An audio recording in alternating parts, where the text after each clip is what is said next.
Bien. ¿Se ve, chicos? Medio doctorita, sí se ve. Gracias, Mateo.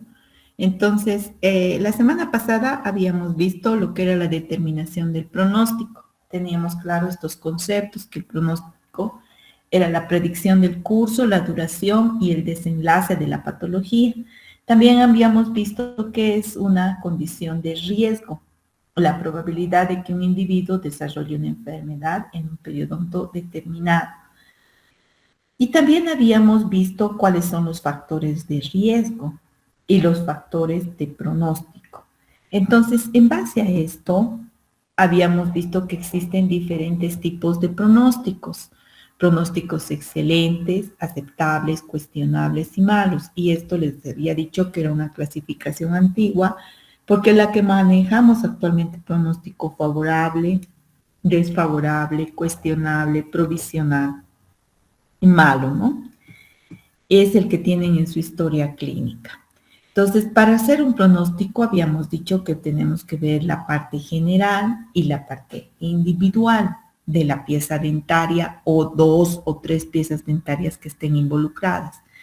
Entonces, en el pronóstico general, ustedes tienen que basarse en la edad del paciente, también en los factores sistémicos que tiene el paciente, la gravedad de la enfermedad y si tiene algún factor que desarrolle o determine la enfermedad periodontal, como es el tabaquismo, y también puede ser una enfermedad sistémica como la diabetes. En el pronóstico individual ustedes tienen que tomar en cuenta solo factores locales que afectan a la pieza dentaria.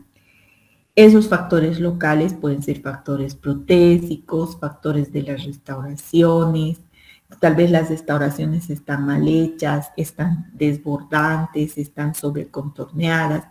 Entonces eso puede llevar a determinar un pronóstico que no sea aceptable, ¿no? Para nuestro tratamiento.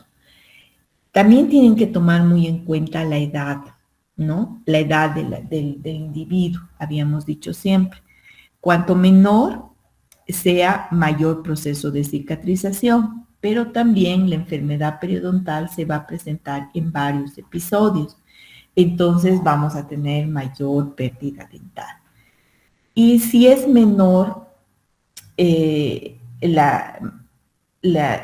o digo, si es mayor la persona, es una persona de la tercera edad, entonces va a ser menor el proceso de cicatrización, pero vamos a tener más tiempo las piezas dentarias en la cavidad bucal de esta paciente, ¿no?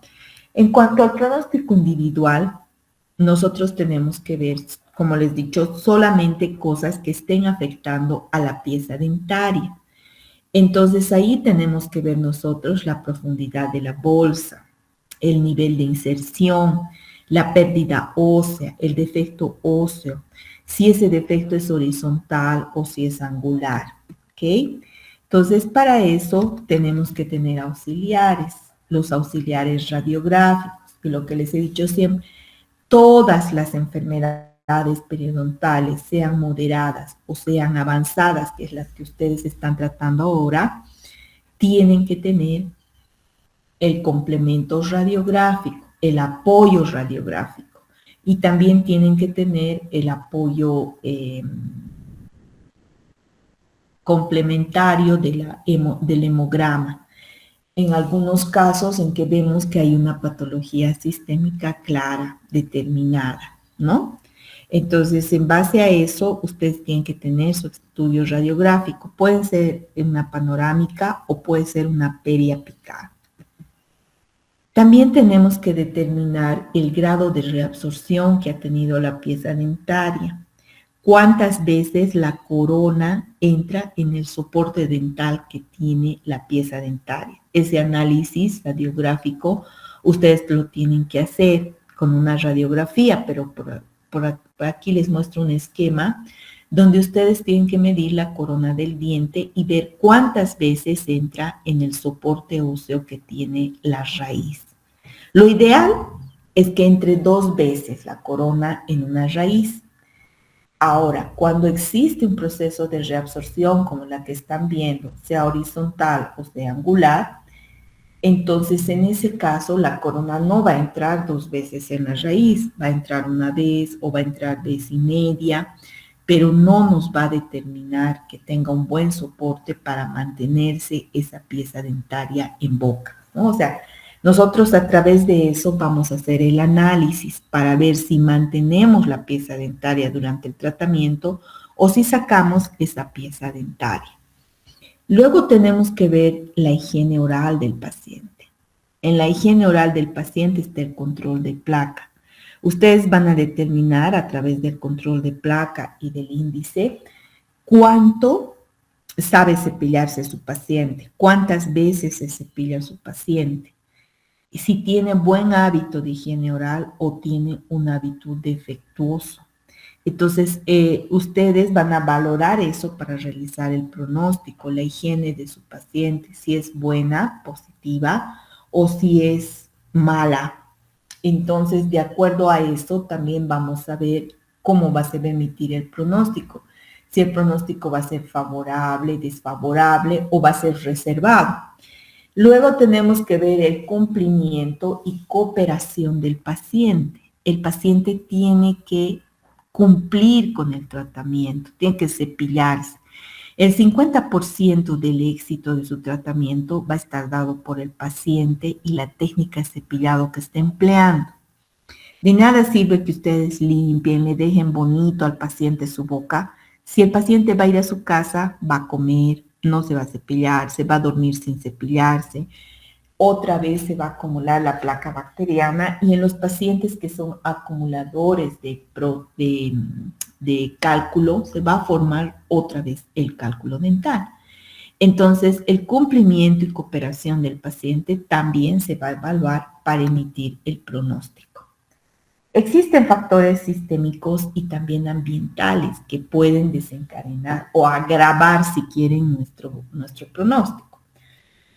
La enfermedad periodontal y así nosotros emitir otro tipo de pronóstico. Podemos haber dicho nosotros, este paciente va a tener un pronóstico favorable. ¿Por qué? Porque hemos encontrado que el paciente es joven, que no tiene problema sistémico, que el paciente tiene una patología, una periodontitis moderada, pero resulta que el paciente fuma.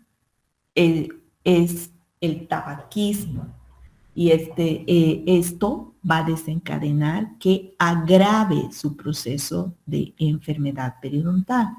Entonces, ese es un factor considerado sistémico ambiental, al igual que la bebida, ¿no? Entonces, el tabaquismo agrava nuestro proceso y también va a influir en la emisión de nuestro pronóstico. Pueden haber también enfermedades o trastornos sistémicos. Pueden haber en juego factores genéticos, sobre todo si se trata de una periodontitis agresiva. ¿Cuál es la diferencia entre la periodontitis crónica y la periodontitis agresiva? Que la periodontitis agresiva prácticamente destroza hueso desde el primer día que se establece en la boca del paciente. Entonces el paciente va a ir con pérdida de tejido óseo. Y esta periodontitis es genética, o sea, dentro de sus factores etiológicos tiene los genéticos y también tiene las situaciones de estrés. Entonces la situación de estrés va a agravar el proceso de infección o de inflamación que se presente en la boca del paciente. Y la edad del paciente también es considerado otro factor sistémico que puede originar la pérdida de las piezas dentarias en forma prematura, ¿no ve? Cuando la enfermedad se establece en un paciente joven. Dentro de los factores locales también está la placa, el cálculo, restauraciones subgingivales, como les decía, márgenes desbordantes, factores anatómicos de la pieza dentaria. No se olviden que la anatomía de la pieza dentaria puede dar origen a alteraciones del tejido óseo, como son las fenestraciones y las dehiscencias, que ustedes han estudiado el año pasado. Entonces, estas lesiones en el tejido óseo pueden producir que se den recesiones gingivales, pérdidas de adherencia en la pieza dentaria, y esto lleve a la pérdida de la pieza dentaria en forma prematura. También la movilidad dental, los factores protésicos y de restauraciones, las caries desvitalizadas, las reabsorciones radiculares, todos estos factores van a determinar que se produzca la pérdida, ¿no?, de la pieza dentaria. Y nuestro pronóstico tiene que ir en forma clara hacia esa situación. O sea, si vemos que tienen factores las piezas dentarias, como en el caso acá de la radiografía, que hay pérdida ósea, más del tercio medio, entonces aquí no entra dos veces la corona en la raíz, entrará una vez o media vez. Entonces, en ese caso, esas piezas dentarias no pueden mantenerse en la cavidad bucal porque solamente están siendo focos infecciosos que están neutralizados por un tiempo que hemos hecho el tratamiento, pero que pueden volver a activarse ya con una situación de estrés, con una patología sistémica, con una baja de defensas de nuestro paciente. ¿No ve? Bien, entonces habíamos visto todo eso sobre la determinación del pronóstico. Ahora vamos a ir a ver cómo vamos a realizar nuestro plan de tratamiento, ¿ok? Bien, entonces...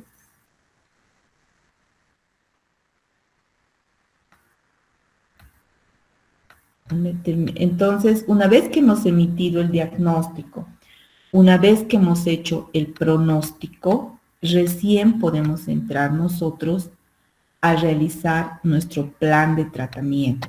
Entonces, en el plan de tratamiento, un ratito, chicos.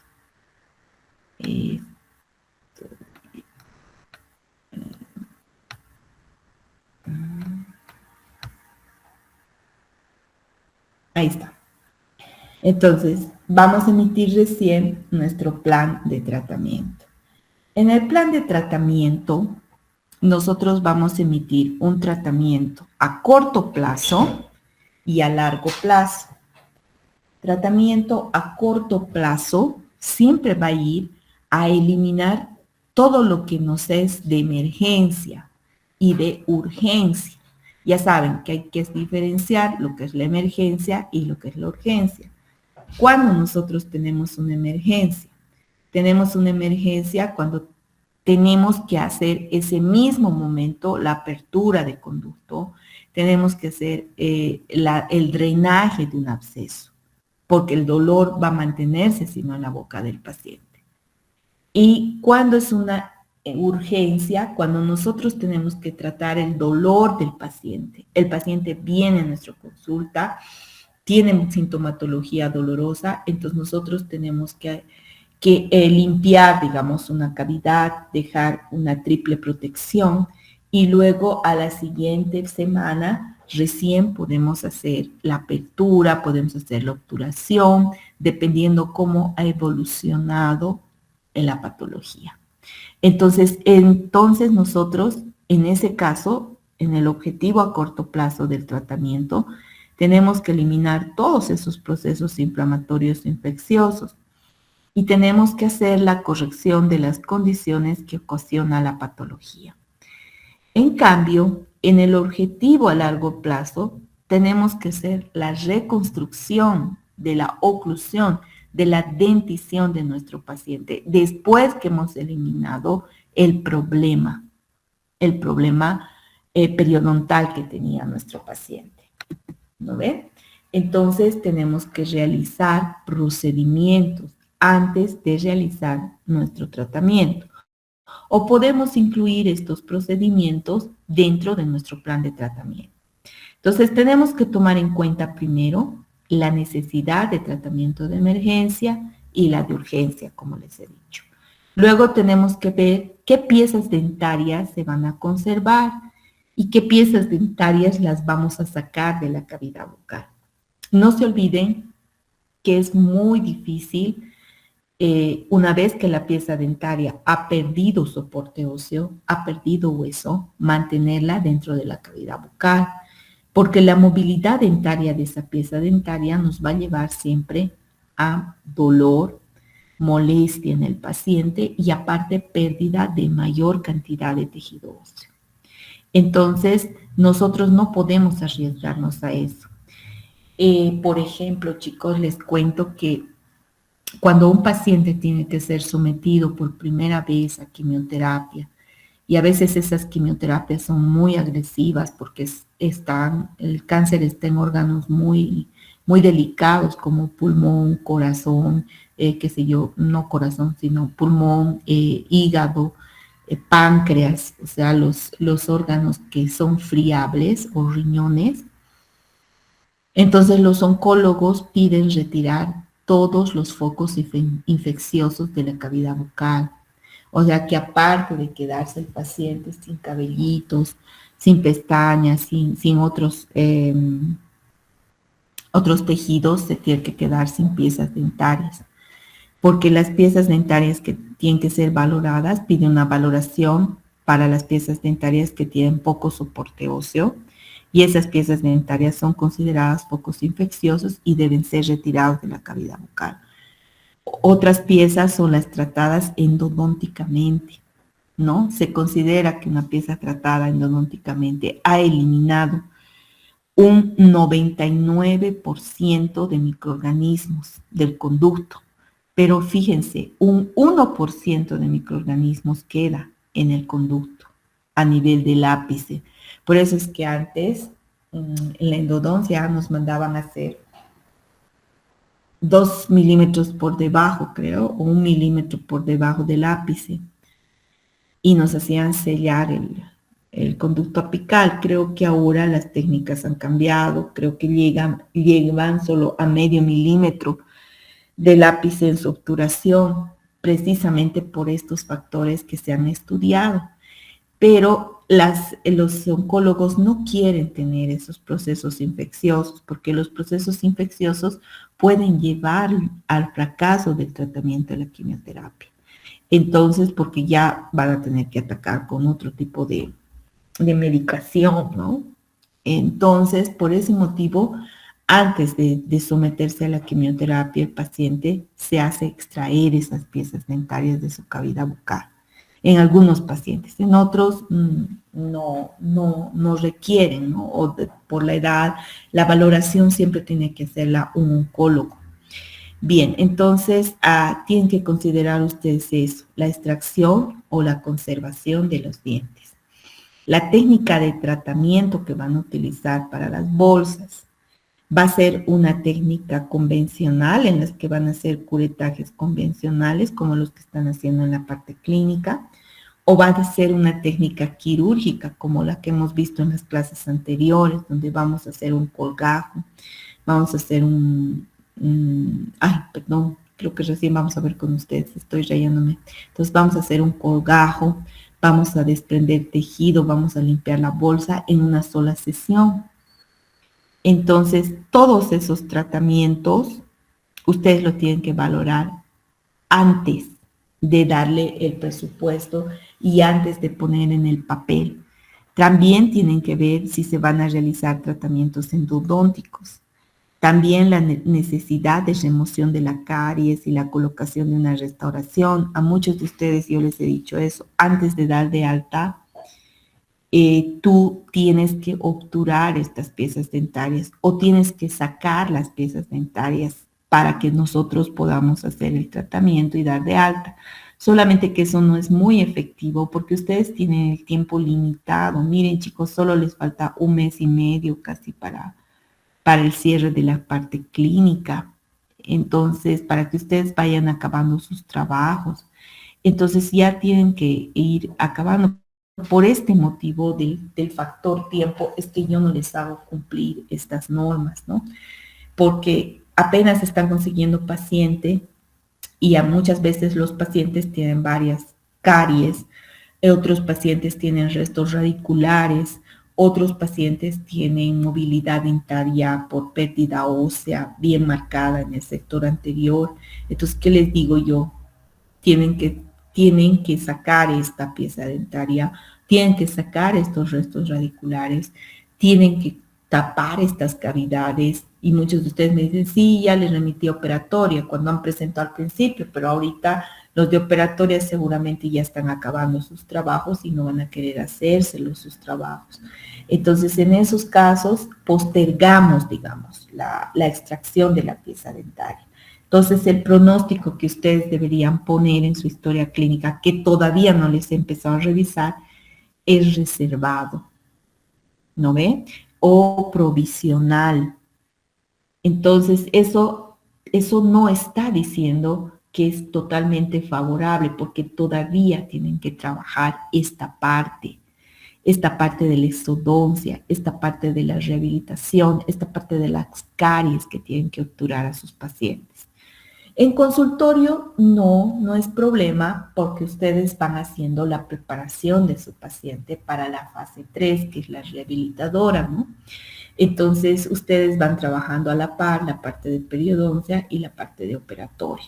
Entonces, también tienen que ver las correcciones oclusales, incluyendo la ortodoncia, el tratamiento con los implantes, las restauraciones protésicas, las consideraciones estéticas en el tratamiento periodontal y la secuencia del tratamiento que van a seguir. Excepto, como les pongo acá, en emergencias. Ningún tratamiento debe iniciarse antes de realizado un plan de tratamiento periodontal, ¿no? Excepto para hacer una emergencia, ningún otro tratamiento ustedes pueden hacer si no tienen su plan de tratamiento formal. ¿Ya? Entonces, el tratamiento periodontal se dirige hacia el establecimiento y mantenimiento de la salud del periodonto en toda la boca, más que hacia los esfuerzos espectaculares para reafirmar los dientes flojos. Entonces, no piense que periodoncia es solamente para que los dientes dejen de moverse. No, periodoncia es un tratamiento dirigido a que el paciente tenga la salud periodontal. Ya les he dicho siempre, es como construir un edificio. Ustedes ven que cuando empiezan a construir un edificio, lo primero que hacen los de la empresa constructora es mover el terreno. Por más de que su garaje, o digo su subterráneo sea chiquitito de 2 autos, igual van a mover terreno, porque tienen que limpiar, porque tienen que ver qué hay ahí abajo, porque tienen que, si es un terreno demasiado flojo o si tiene agua ahí abajo, tienen que rellenar el terreno, ¿no? Tienen que sanar el terreno para poder edificar el edificio, si no el edificio se caería. Si ellos van a construir sobre ese terreno, se va a caer el edificio. El único lugar en el que no he visto remover es en los cerros, ¿no ve? Porque ¿qué van a remover en el cerro si es piedra? Entonces, lo mismo sucede en odontología. Nosotros tenemos que remover terreno alrededor de la pieza dentaria para edificar nuestra construcción, ya sea una resina, sea una corona, sea un puente o sea una prótesis removible. Entonces ustedes tienen que remover el terreno para que puedan hacer su construcción. Ahora, ¿cómo se hace el plan de tratamiento? Ya les he dicho, se toman en cuenta todos esos factores. Primero, la extracción o conservación de las piezas dentarias. ¿Cuándo tienen que sacar un diente?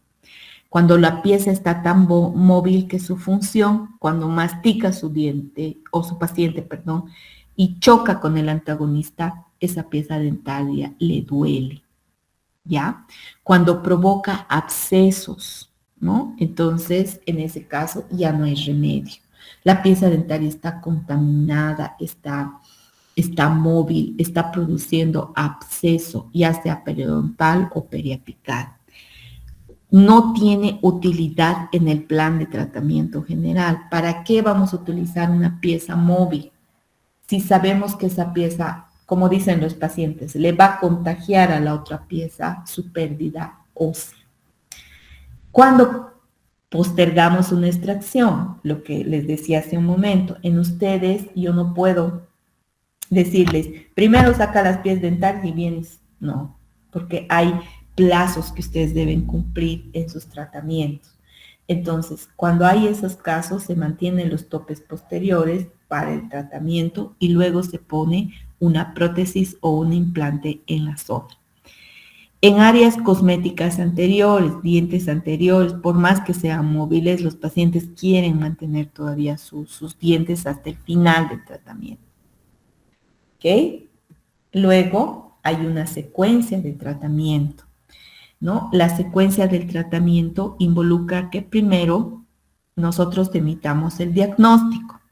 Por lo tanto, nosotros tenemos que hacer nuestra historia médica, nuestra historia clínica. Una vez que hemos hecho nuestra historia clínica, recién entramos en fase 1, que dice terapia inicial. En esa terapia inicial es llamada también etiológica.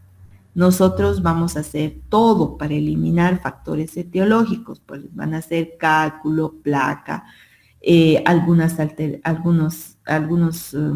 bordes desbordantes de sus obturaciones, malposiciones de las piezas dentarias producidas, todo lo que podamos hacer para eliminar cálculo y placa bacteriana, incluyendo curetaje gingival. Entonces, eso se va a hacer en fase 1, terapia etiológica. La fase 2 va a ser la fase quirúrgica. Si nosotros hemos visto que no ha cedido la bolsa o el agrandamiento, hay algunos casos entre ustedes los que han trabajado, y yo les he dicho, ¿no? Vamos a hacer cirugía, vamos a hacer colgajo o vamos a recortar encías si no cede en los controles que hagamos, ¿no? Entonces, ustedes tienen que hacer la fase 2, que es la fase quirúrgica. En la fase quirúrgica tenemos que hacer curetaje abierto a través de los colgajos o podemos hacer el recorte de encía a través de la gingivectomía, ¿no? Después de eso entramos en la fase 3, que es la fase de rehabilitación. Y por último, entramos en la fase 4, que es la fase de tratamiento. Entonces, podemos esquematizar de esta manera. Primero, una vez que ustedes han hecho su historia clínica, van a hacer, ya sea la emergencia o la urgencia que tengan con su paciente. Entonces, entran en la fase no quirúrgica. ¿Qué involucra eso? El control de placa, el raspado, el alisado radicular, el curetaje de su paciente. Entonces aquí ustedes eliminan todos los factores etiológicos. Si no cede, si la bolsa continúa, si el agrandamiento continúa, entonces entran en una fase quirúrgica. Pero si todo ha ido bien, como ha ocurrido, varios de ustedes ya están dando de alta, están en mantenimiento, entonces directamente los pasamos a la fase de mantenimiento, donde hacemos controles de su paciente, ¿no? Les he dicho, todos tienen que tener 2 controles de su paciente. Entonces, revisamos, vemos que no haya vuelto a acumular cálculo, que no haya habido pérdida de adherencia. Algunos han tenido que volver a raspar en la fase de mantenimiento, otros no. Entonces, se ha quedado el tratamiento en la fase de mantenimiento. Aquí debo aclararles, chicos, que un paciente con enfermedad periodontal, sobre todo si es avanzada, y han visto ustedes la diferencia entre una moderada y una avanzada, sobre todo si es avanzada, ese paciente es de por vida. Yo tengo pacientes viejitos. Bueno, yo también ya estoy viejita, pero igual cuando he empezado con ellos, he empezado en la facultad, ya eran personas mayores, ¿no?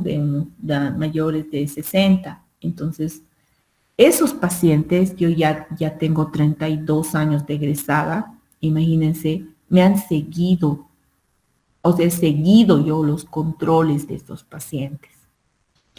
Cada año vienen a hacerse su control, algunos se olvidan, cada 2 años vienen. Esto de la enfermedad periodontal es cíclico y es también muy emocional, sobre todo cuando su paciente tenga hipertensión arterial, su paciente tenga diabetes, tiene que seguir controles con su odontólogo. Si el paciente se sube su azúcar, si el paciente se estresa demasiado, automáticamente las zonas que ustedes han limpiado en el curetaje se van a llenar de pus, se van a formar abscesos. Entonces dicen, ¿no? Los pacientes, ay doctorita, pero no sé ya que por qué estoy así, porque yo me cepillo, hago caso de sus instrucciones, pero vuelve a aparecer. Entonces les tengo que explicar a esos pacientes que la enfermedad periodontal no muere, no se erradica de la boca, no es como una caries que ustedes limpian y tapan, no es así. O como una cirugía, o como cirugía que arrancan el diente y sanó, cerró la herida, no. En periodoncia hay mucha influencia de la parte sistémica, de la parte en la parte periodontal, también de situaciones de estrés, de situaciones emocionales, de situaciones hormonales. O sea que si ustedes han tratado a una jovencita de unos 20 años, esa jovencita de 20 años en 10 años se puede embarazar y puede tener una alteración hormonal y esa alteración hormonal puede hacer recidivar su problema periodontal. Entonces, el mantenimiento involucra que ustedes tengan un fichero, un fichero donde estén fichados, así por eso se llama fichero, ¿no ve? Donde estén fichados sus pacientes. Y sus pacientes tienen que tener una llamada o tienen que ser buscados cada cierto tiempo por ustedes o por su secretario, por su asistente, para que puedan acudir a consulta. Es responsabilidad de ustedes eso. Se llama monitoreo de los pacientes. Y en salud siempre hacemos monitoreo de pacientes. Y en periodoncia, que es la única rama de la odontología que está bien pegada a la parte sistémica, pues también tenemos que realizar ese monitoreo de los pacientes que entra en esta fase, en la fase de mantenimiento. Si todo está sobre ruedas, como les he dicho, ahí acaba nuestro trabajo con el paciente y lo llamamos después de unos 6 meses, después o una vez al año. Y luego, si el paciente necesita tratamiento como una prótesis, necesita rehabilitación con un puente, necesita ferulización, necesita obturaciones, como hay varios, entran en la fase 3, que es la fase de restauración.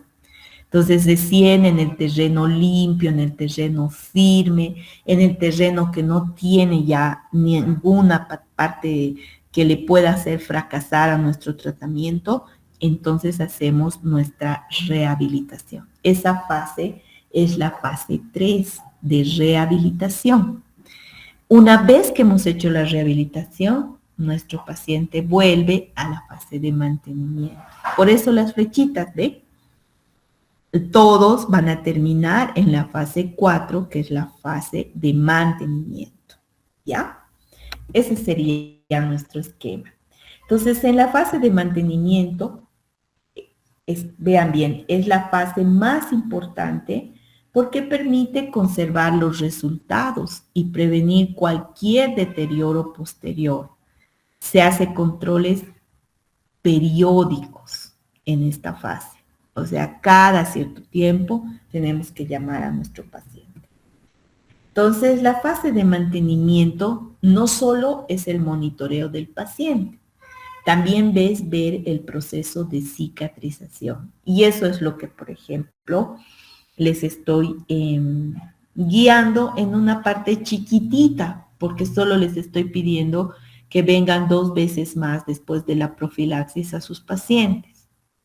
Lo ideal es que nosotros hagamos el mantenimiento, así como hacen de ortodoncia, todo el semestre, ¿no? En ortodoncia ustedes instalan la plaquita y tienen que hacer sus controles, no sé cuántos controles son, creo que son 10 controles o algo así, durante todo el semestre, ¿no?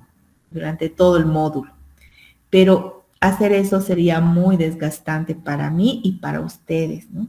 Y al final no sé si tendría los resultados esperados. Pero entonces lo que yo quiero decirles es que se va a fijar el proceso de cicatrización. El proceso de cicatrización tarda 45 días en cualquier tratamiento que ustedes hagan en boca. Igual si ustedes ponen a la cavidad el ionómero de vidrio, ¿no ve? Si ustedes sellan con ionómero de vidrio, saben que están sellando con un material que va a eliminar hidróxido de calcio hacia la zona donde está herida, donde ustedes han limpiado la dentina, y va a formar una capa protectora de hidróxido de calcio o de flúor. También tiene flúor ese cemento. Entonces, ustedes saben que ese tiempo va a formar, y cuando no forma, cuando el paciente lastimosamente no tiene defensas suficientes para estimular la formación de esa capa de hidróxido de calcio y de esa capa de esa capita de flúor que le va a permitir protegerlo contra la caries. Entonces tenemos que retirar el cemento, tenemos que limpiar y abrir endodoncia, ¿no ve? Entonces estamos haciendo un monitoreo de nuestro trabajo. Lo mismo sucede en periodoncia. Nosotros tenemos que ver el proceso de cicatrización, que las fibras del ligamento periodontal nuevamente se unan a la pieza dentaria después que nosotros hemos cortado con el curetaje. Las curetas, están viendo ustedes, ¿no? Me están volviendo a escuchar como lorito repetirles a los chicos de tercero que tienen 2 cuchillas. Esas 2 cuchillas van a cortar el tejido por un lado y por el otro lado van a alisar la raíz. Entonces, no hay separación, chicos, entre el curetaje y el alisado radicular. Se realiza con el mismo instrumento. El alisado radicular solamente está abocado al desprendimiento del cálculo subgingival que está en la raíz. Y el otro lado de la cureta está destinado a cortar el tejido de granulación, a sacar el contenido epitelial, conjuntivo, si quieren, de la bolsa periodontal. ¿No ve? Entonces, alisado radicular y curetaje van juntos. Solamente se separan cuando ustedes han hecho el curetaje, ha vuelto su paciente a la semana y está expuesta la encía, ha habido una recesión de la encía y nos ha mostrado que todavía hay cálculo pegado a la raíz, pero no es un cálculo supragingival, es el que está pegado a la raíz. Entonces, ¿qué les digo yo? Haz alisado radicular, utilizas también las curetas, pero solo alisas la raíz. No haces de tatraje, solo sacas del cálculo que todavía se mantiene pegado a la raíz, porque también les voy a decir una cosa que quizás ya la saben, pero otros no, otros de sus compañeros no, y es que después de que ustedes hacen el curetaje gingival, la encía siempre va a recorrer 1 milímetro, 2 milímetros en algunos pacientes. ¿Por qué? Porque el curetaje gingival es una microcirugía. Deberíamos ponerla dentro de la fase 2, que es la quirúrgica, porque también vamos a utilizar anestésico para realizar el curetaje, ¿no ve? Entonces es como hacer una exodoncia. Entonces tenemos que ver nosotros el proceso de cicatrización en una semana, luego el proceso de cura, podemos decir así, en la otra semana después de la profilaxis, Y después de eso, una semanita más para ver que haya sellado bien la bolsa. Eso es lo que estamos monitoreando. Entonces, el proceso de mantenimiento involucra las fases de la cicatrización. Las fases de la cicatrización son 3, chicos, y se realizan aproximadamente estas 3 en 21 días, que es lo que nosotros estamos haciendo los controles de sus pacientes. La primera semana, ese ratito, cuando ustedes terminan de hacer el curetaje, va a haber la formación de un coágulo, ¿ya?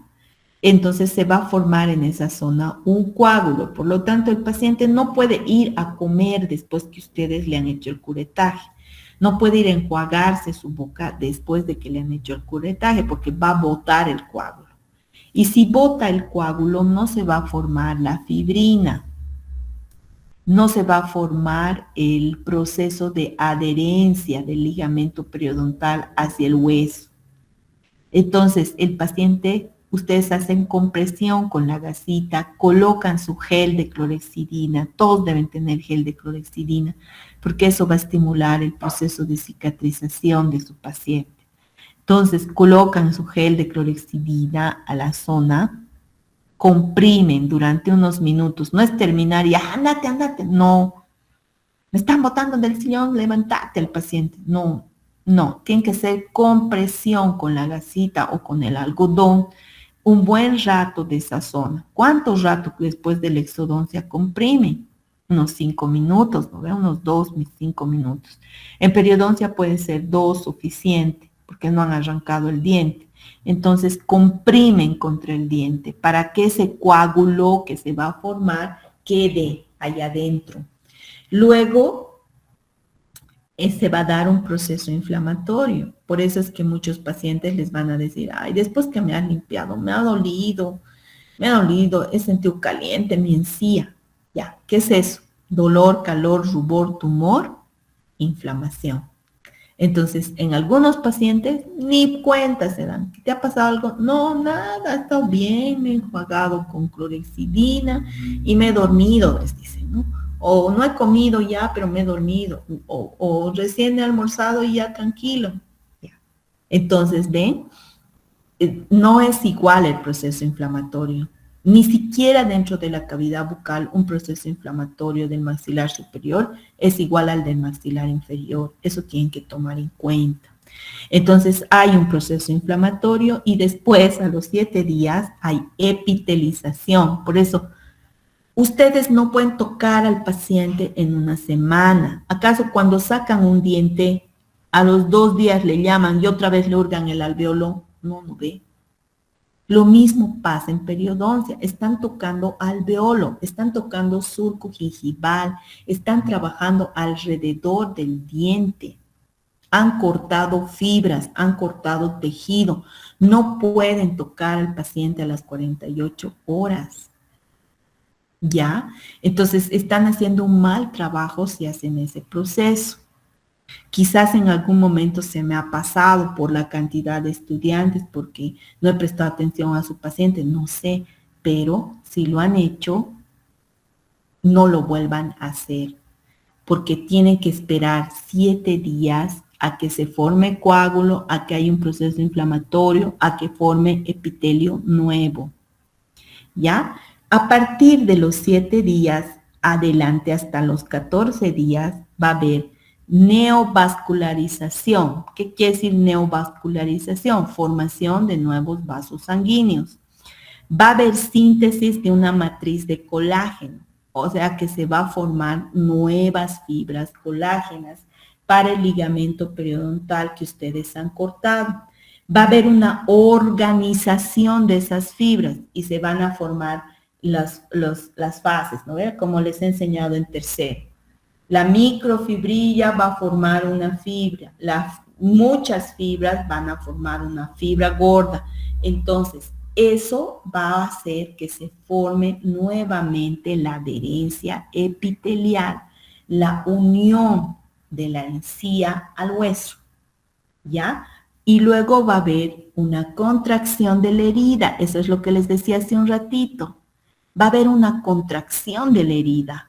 Al haber una contracción de lo que ustedes han cortado con la cureta, la encía va a recorrer. En algunos pacientes es de 2 milímetros y eso me da pena, porque vienen los pacientes, ¿cómo ha estado? Bien, le cuento, doctorita, que bien mi encía está bien durita, bien rosadita, pero mire, se está viendo mis cuellos de los dientes. Ay, eso es de temer cuando te dice el paciente. Vas a boca y ves que ha bajado su encía 2 milímetros, sobre todo en la parte lingual. Y ahí tú ya, ay, me he metido en otro problema. Ahora, ¿cómo hago que la encía suba? Ese proceso va a ser en una recuperación de 45 días. ¿Y qué tiene que hacer el paciente para subir nuevamente su encía? Técnica de cepillado. Tienen que indicarle la técnica de Charter. La técnica de Charter involucra masaje de la encía. Y ahora tenemos un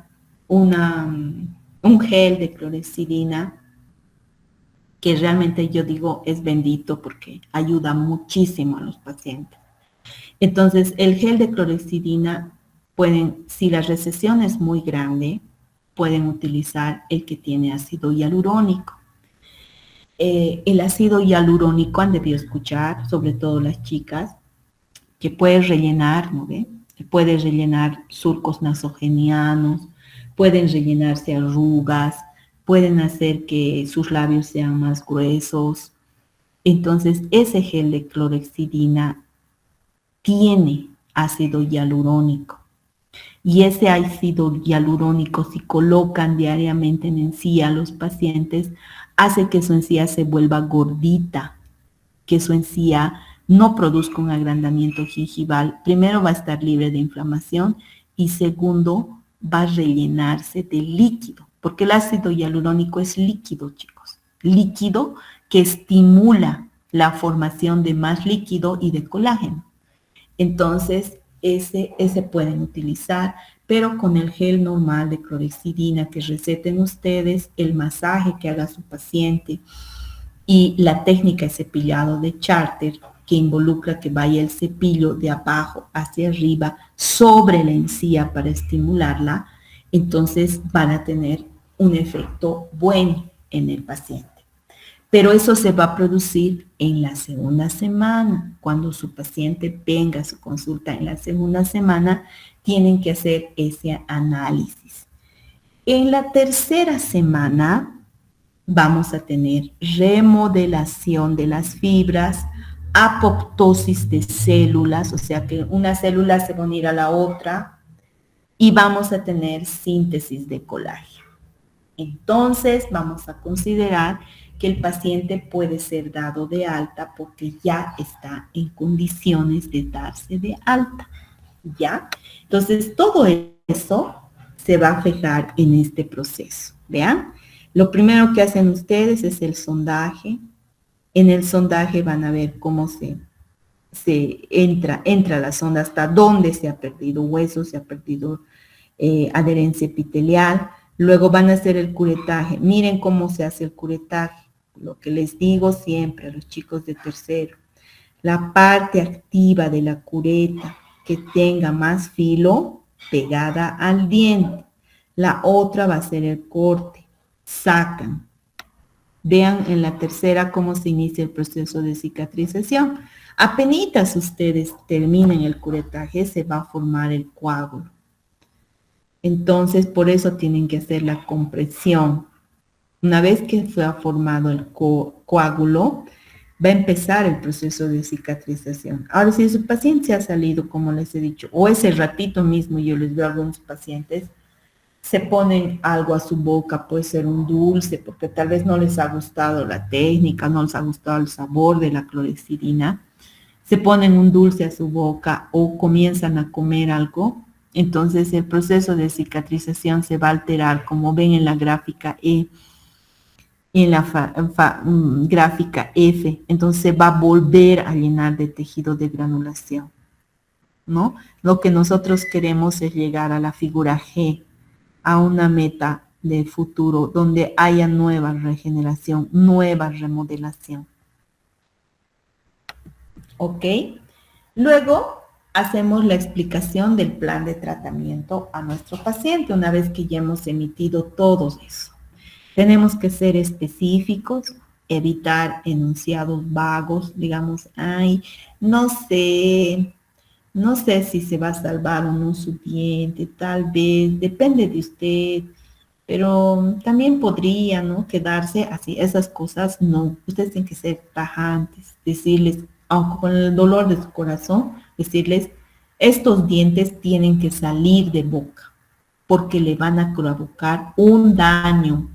Usted se va a comer infección, le va a hacer daño a su estómago, le va a hacer daño a su corazón, le va a hacer daño a su cabeza.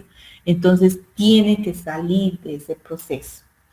Empezar a explicar con una observación positiva, no decirle, ay, qué macana, que va a perder sus dientes. No, al contrario, ustedes tienen que ser positivos y decirles, mejor, así va a tener una prótesis que va a ser más estética, que va a poder sonreír y no se van a ver espacios en sus dientes. O sea, sí, tienen que llevar al lado positivo su tratamiento. O sea, ¿alguna vez ustedes han debido viajar en una flota? Y suben, ¿no ven? Los que nos venden, todos nos engañan. Al menos yo me hago engañar fácil. Porque dicen, ay, mira, esto, no sé, pues este babero es contra aguas, poco más cuando se cae la comida empieza a salir un semáforo y les dice que ya no, que están derramando la comida, sino cosas así, o esta revista tiene la figura de tal cosa y cuando ustedes la lean se van a sentir positivos, así, cosas así, ¿no ve? Entonces, ustedes, esas personas que suben a los micros cuando estamos viajando y nos venden esas tonteritas, una tonterita que cuesta, digamos, 5 pesos, nos venden en 7. Tampoco no son ladrones, pero sí nos venden a más precio, ¿no ve? Entonces, ustedes igualito, así pacos que les decimos, así pacos tienen que ser con su paciente.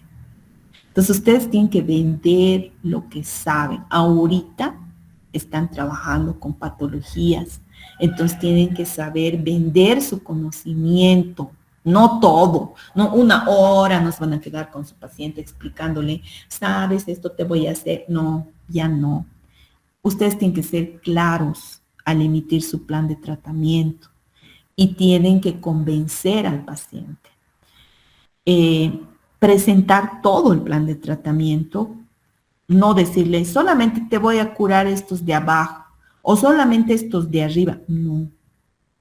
Toda la boca, no sé quién, no sé cuál de ustedes me dijo, pues ya he terminado de trabajar toda la parte inferior y la superior. No, eso no, doctora, porque tienen que hacerle operatorio. Y yo, ¿qué? O sea, cuando tú presentas a un paciente, presentas toda la boca, es el paciente.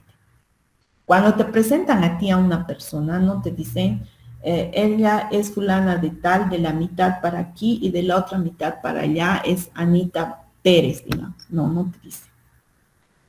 No, tú tienes que tomar a tu paciente, en periodoncia al menos, como un todo. Y tienes que hacer el análisis y el plan de tratamiento, del diagnóstico, el pronóstico y el plan de tratamiento de toda la boca de tu paciente. No me escuchan cuando les estoy repitiendo menos del 30% localizada, más del 30% generalizada. Entonces, por eso, ustedes tienen que tomar al paciente como una unidad y explicarle el plan de tratamiento como una unidad.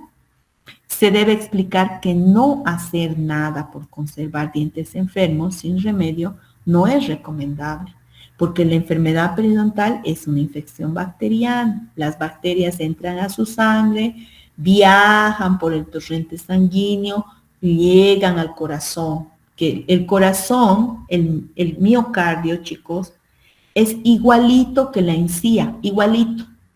Eso una vez hablé con un cardiólogo y nos entendimos a la perfección, porque todo lo que yo he estudiado en encía y ustedes han estudiado en encía, él ha estudiado en miocardio. Entonces, estos bichitos de la enfermedad periodontal van a entrar al torrente sanguíneo de su paciente y van a viajar lentamente. Es un viaje largo que van a hacer desde la boca de su paciente hasta el corazón de su paciente. Entonces, cuando lleguen al corazón de su paciente, se van a multiplicar los desgas y van a hacer un infarto al paciente, porque van a bloquear sus arterias.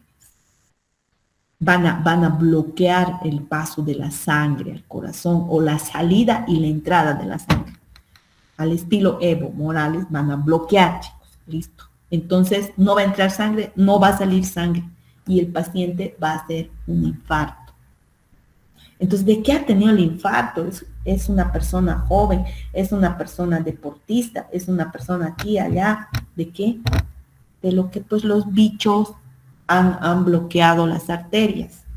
Ahora, ¿por qué han muerto pues los pacientes después del COVID?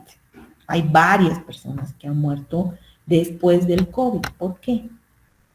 Igualito pues porque las bacterias, los virus del SARS-CoV-2 tiene afinidad, por eso les estoy diciendo que tienen que utilizar ustedes enjuague bucal, que tienen que cepillarse los dientes los pacientes antes de empezar el tratamiento, porque son pacientes que no saben ustedes y no les están preguntando la pena si han tenido o no han tenido COVID. Si han tenido COVID, el virus del SARS-CoV-2 está en sus bolsas periodontales. Eso nadie lo va a discutir porque eso se ha comprobado. Está el bicho en sus bolsas periodontales. Entonces ustedes si están con bajas defensas, si están delicados, si están débiles, se van a contagiar, les va a volver a dar la patología. Entonces muchos de esos pacientes han pasado con remedios caseros, con todo, ¿no? Han sobrevivido al COVID. Y de repente este microorganismo ha viajado por la sangre del paciente hasta el corazón y le ha provocado infarto. Lo mismo sucede en la enfermedad periodontal. Por eso es que debe tratarse la enfermedad periodontal, aunque sea silenciosa, porque es una infección bacteriana.